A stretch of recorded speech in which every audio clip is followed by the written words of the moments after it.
for the traditional investors, the traditional private equity firms and business development folk, this is a very flashy, innovative, exciting industry.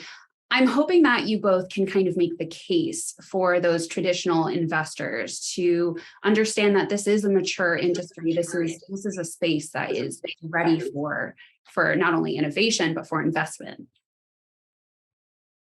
Well, I think like all industries, we've got a tremendous population of baby boomers, and private equity, no secret, right, has done very well at aggregating assets across all different industries. Those opportunities exist in agriculture, whether that's a strategic distribution, companies that are out there, folks that are in the middle, the processors, millers of grains and so forth, as well as the growers, right? I mean, if there's a farmer, grower, family that doesn't have a succession plan internally or externally from the family, you know, they're looking for a buyer for their organizations. There's lots and lots of capital. Again, we talked about North Carolina, agriculture's #1. It's not changing anytime soon.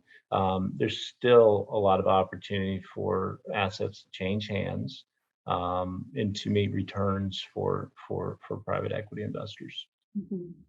Carolyn, I think just to build on that, I would say there are still massive opportunities to make money by investing in traditional agricultural investments, land, buildings, industries. But these things that we invest in are being changed by tech. So I don't think the investment necessarily has to be in ag tech directly as a standalone. Of course, you can, from a venture perspective, go and work with startups and work with new companies.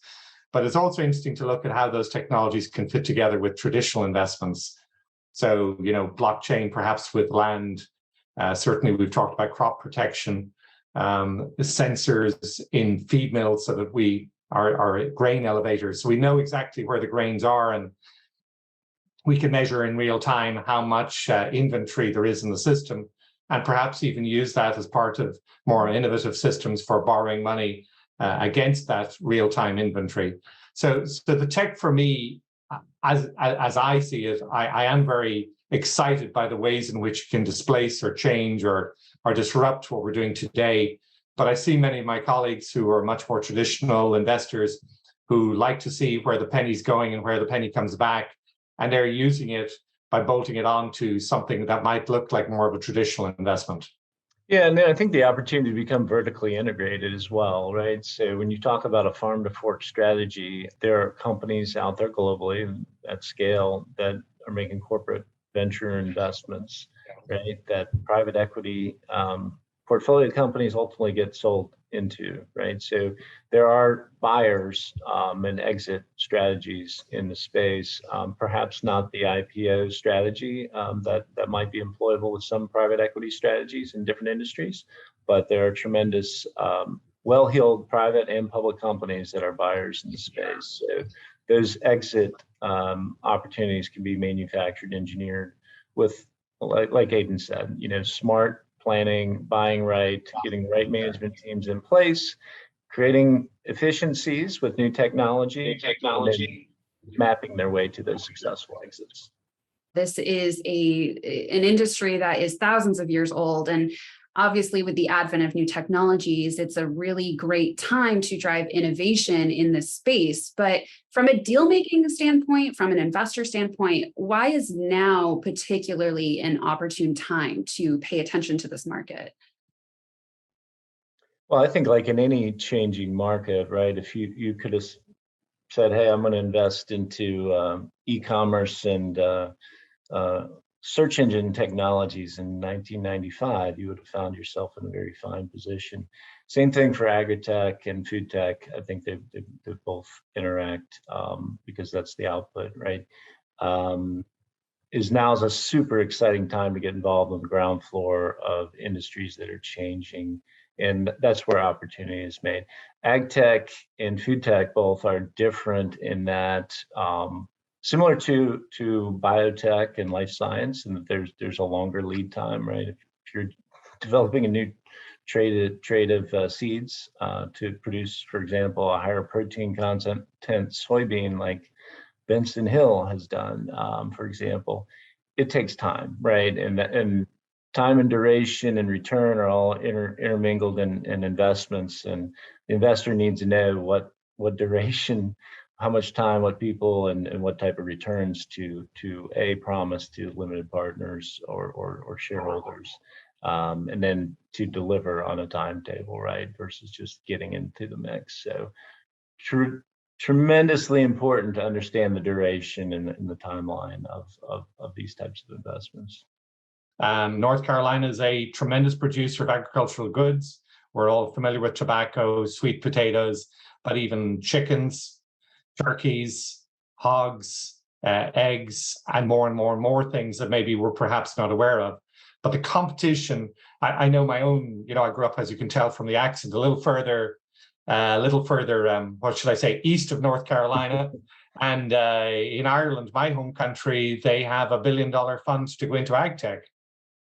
So, that is the seriousness with which people are saying, if we want to address climate change, if we like to the example I used earlier of HARP, replace or use more judiciously chemicals to control weeds, if we're looking to have better animal welfare, if we're looking to have fewer resources being used to produce the food that we consume today, all those are going to require big leaps forward.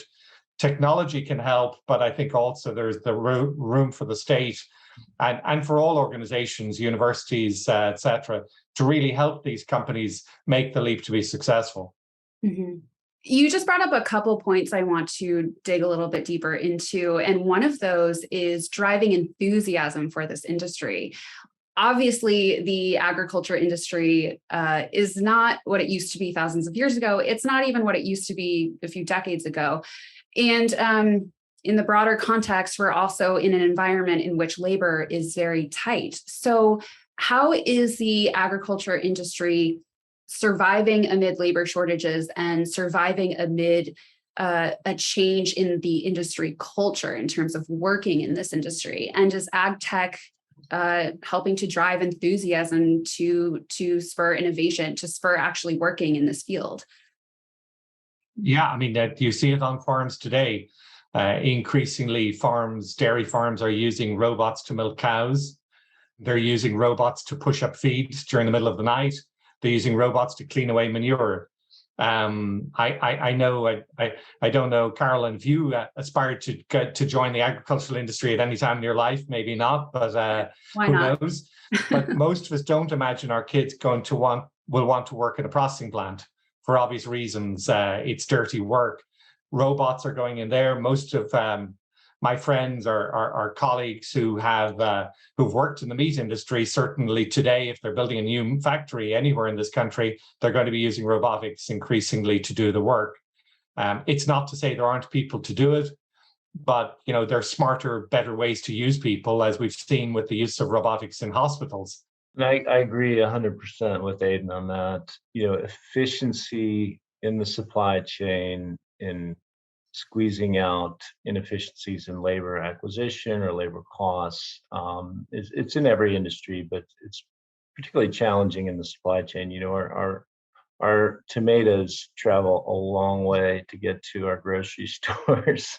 Many other specialty foods do as well, and the more efficient that companies can be in that supply chain while meeting the demands of the consumer for continued transparency of where does this food come from and why should I eat it? Why does it fit into my nutritional program? It's going to be more and more important to keep competitive costs, competitive pricing for the consumer at the end of the day. Mm-hmm. Yeah, some really incredibly impactful messages there. David and Aidan, thank you both so much for joining us. Thank you, Carolyn.